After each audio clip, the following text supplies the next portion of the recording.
वहीं विधानसभा चुनाव से पहले नेपाल बॉर्डर से दाखिल हुए पाकिस्तानी आतंकियों ने बिहार पुलिस की नींद उड़ा दी है। आतंकी खतरे के सुरक्षा एजेंसियों को संपर्क कर दिया। इस बीच राहुल गांधी की वोटर अधिकार यात्रा को लेकर भी सुरक्षा कड़ी कर दी गई है, क्योंकि राहुल गांधी उसी इलाके में है जहां आतंकियों के घुसने की खबर है। ऐसे में सवाल यही है कि क्या बिहार चुनाव आतंकियों के निशाने पर है?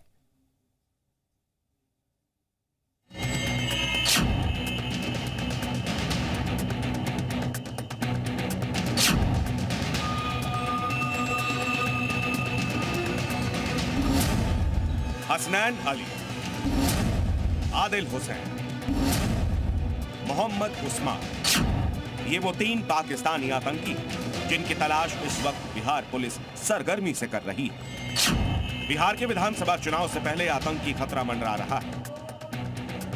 पाकिस्तान के प्रतिबंधित संगठन जैश ए मोहम्मद से जुड़े 3 आतंकी नेपाल बॉर्डर पार करके बिहार में दाखिल हो चुके हैं। खुफिया इनपुट के आधार पर खबर है कि पाकिस्तान के रावलपिंडी का रहने वाला हसनैन अली, उमरकोट का आदिल हुसैन और बहावलपुर का मोहम्मद उस्मान अगस्त के दूसरे हफ्ते में काठमांडू पहुंचे थे। वहां से तीनों आतंकी पिछले हफ्ते नेपाल के रास्ते बिहार में घुस आए। आशंका जताई जा रही है कि आतंकी अररिया के रास्ते बिहार में दाखिल हुए। तो आतंकियों का मकसद बिहार में किसी बड़ी वारदात को अंजाम देना है। यही वजह है कि नेपाल से सटे जिलों मधुबनी, सुपौल, अररिया और सीतामढ़ी में सुरक्षा बढ़ा दी गई है।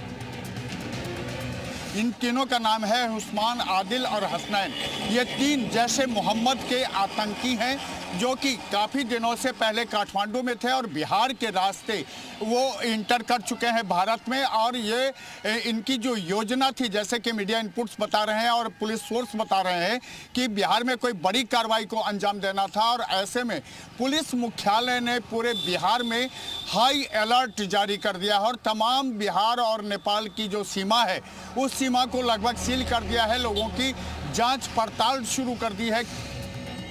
तीनों आतंकियों के पासपोर्ट डिटेल्स और तस्वीरें सभी जिलों के पुलिस कप्तानों को भेज दी गई है। साथ ही बिहार पुलिस मुख्यालय ने नेपाल बॉर्डर से सटे सभी जिलों को आदेश दिया है कि खुफिया तंत्र एक्टिव रखे, संदिग्धों की हर गतिविधि पर नजर रखे, इनपुट मिलते ही तुरंत एक्शन ले। दरअसल बिहार में राहुल गांधी की वोटर अधिकार यात्रा भी चल रही है। यह यात्रा नेपाल सीमा से लगे कई जिलों से होकर गुजर रही है। खुफिया एजेंसियां इस यात्रा को लेकर भी हाई अलर्ट पर है और वोटर अधिकार यात्रा के रूट में बदलाव किया गया है।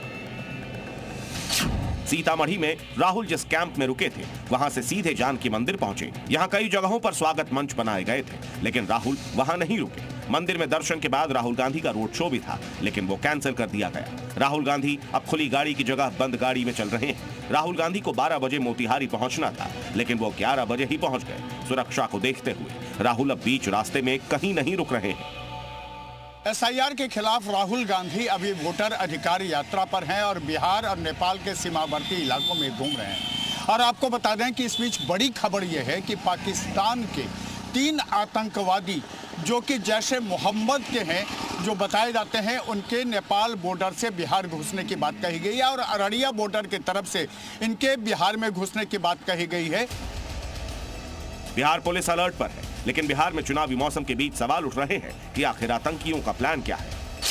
क्या आतंकियों के निशाने पर राहुल की वोटर अधिकार यात्रा है, जिसमें देश भर से कई बड़े नेता शामिल हो रहे हैं, या फिर बिहार चुनाव के दौरान कोई बड़ी साजिश रची जा रही है? पटना से जी मीडिया के साथ प्रशांत झा की रिपोर्ट।